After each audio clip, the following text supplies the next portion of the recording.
Hey, what's up, everybody? It's Charles the Bands, and welcome you guys to another episode of the DREAMERSPRO show. We cover everything from sports, hot topics, classic debates, entertainment. I want to give you guys a fresh perspective on things and how we see them. So, as you guys know, the bombshell stories out there of Cam Newton and Ryan Clark and all of these guys getting fired finally hit the fan. But this morning, I saw something that really caught my attention. It was from Front Office Sports. I want to put it up here. It's from Dan Patrick. It says, "Show dignity to those people and how you let them go."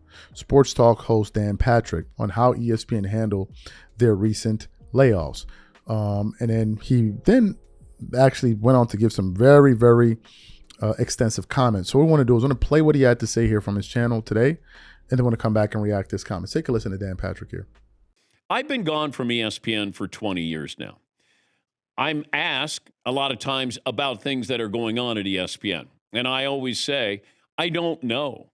Now, I have some friends who are still there. I talk to them. But for the most part, I kind of leave ESPN, up in Bristol, Connecticut. Had a wonderful 18 years there. So when somebody reaches out and said, hey, what do you think of the firings at ESPN? Well, I don't know how to comment on that other than, I hated to see Carl Ravitch after 33 years. Even Tom Pelissero, who just got from the NFL Network, came over there. There's a lot of people who lost jobs, and I hate seeing that in the industry. The only thing that I would say is show dignity to those people in how you let them go. That's all. It can't happen that Carl Ravitch is contacted by somebody wanting a comment. 33 years. And that's how it ends? Show dignity. Give them that dignity. And Ryan Clark is on NFL Live. Hey, it's about to break. It's about to break. Let's break the news to you right now in real time. If you get to the point where you know that you're not going to keep them, then contact them right away. Not wait. Not wait till somebody gets on set. Not somebody from a website is going to contact Carl Ravitch. Give them the dignity they deserve, not somebody calling you and saying, hey, can you comment on you being let go after 33 years? That, to me, that really bothered me. Because you can be better than that. It's a tough conversation to have. Bring them in, call them, go see them, Zoom with them. Like 33 years and you find out from somebody else other than your boss. That's a shame. I felt really bad for Carl Ravitch. He's had a great run. But that's not how you should be told that your services are no longer needed here. Give them dignity so they can prepare. And maybe that they'll get out in front of it. Ryan Clark is told during a commercial break. He's the one that says, reportedly, am I done? Yeah, you're done. Like, that's it. And then you walk out of the building. I would have said, look, I'm a professional. I'm finishing the show. I promise I won't say anything. That was always what happened when people were let go or they left for other jobs. They immediately took you off the air because they thought you might go on SportsCenter, ESPN outlets and say something. And that's why as soon as it was announced, you're ushered out the door. But yeah, I felt bad about that. But look, it's not the ESPN that I worked at or grew up with, being a part of. But they're very successful in how they do it. But I would tell people, if you're going to go into this business, it's hard to go into the business and say, that is going to be my job forever. I would encourage you to be open-minded, have your head on a swivel, that chances are it won't be your last job. I think it's important to have relationships. Keep the relationships because it's a real small world that we work in. Somebody who knows somebody who knows somebody. Mike Golick just went back to ESPN Radio.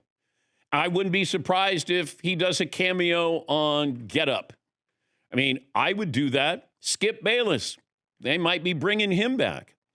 Rich Eisen came back. It's a small world. There's only a couple of big-time players in this with the networks. But don't go into it thinking, like I did, I thought I would retire at ESPN. So you heard what he had to say. Now, according to reports, Ryan Clark was let go of on live TV. Like, I believe in between commercial breaks. And given the way that Dan Patrick just described it, it was one of those things where it's like, get up and go now. You got to leave right now. It's almost like a player getting traded and you got to pack up your bag. I've heard some stories like players being on the bench and then saying you got traded, you got to leave right now to start heading to the next city. It's like, wow. So in the case of what he's saying here about, you know, your job isn't guaranteed, it makes me wonder, did they always think that their job, like, is it like one of these things where they feel like they're Supreme Court justice where you get this job and it's like for lifetime? I always wondered that. Because I don't know who would feel like, oh, job security is 100%. The world is changing all the time. So it's either you're adapting and trying to evolve and reinvent yourself.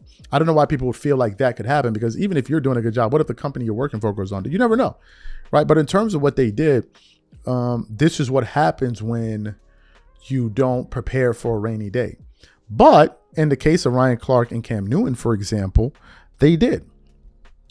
They had their own platforms prior to joining ESPN. So they'll have something to fall back on, right? But now for the other people, I don't know if they set up their own shows. They have their own I don't know anything. I don't know if they did that. But in this day and age, if you're not diversifying yourself, come on, like, you're not serious. You have to diversify yourself. You have to do different things.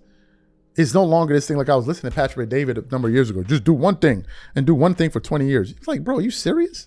What are you talking about? Just do one thing for 1 year. For 20 years. There are a whole bunch of people that do multiple businesses. You never know. An industry may change. Something new may happen. So you have all your eggs in that one basket. You're pretty presumptive to think that nothing new is going to happen. And there's no business that's just foolproof where nothing at all can affect it. No. So having multiple businesses makes a lot of sense.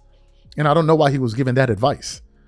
Look at the most successful people in the world. Most of them have multiple businesses. Some of them is listed, some of them that you know, and some of them you don't even know about. So this thing of, just having one business made, I never understood that. I never, ever understood that at all. Absolutely at all. Because you never know what could happen. And then this is no different in sports media. These guys, I think some of them that don't have platforms that couldn't build, that are only known for being on TV may struggle when they get into the independent space if they so choose to do that. Most people just can't do it. Most of these guys can't do it because on ESPN, on these networks, everything is set up for you. All you have to do is just go out there and perform. Where when you step into the independent realm, you got to build everything. You got to get your own audience and all of that. And it's hard. You see some people now resorting to AI thumbnails. It's like, it's hard. It's hard when you got to resort to AI thumbnails. It's a rough game out there, man. You better figure it out. You better figure it out, and you better be ready. It's not what the world used to be. You better not sit there and think, oh, everybody got to sit up. These are my thoughts.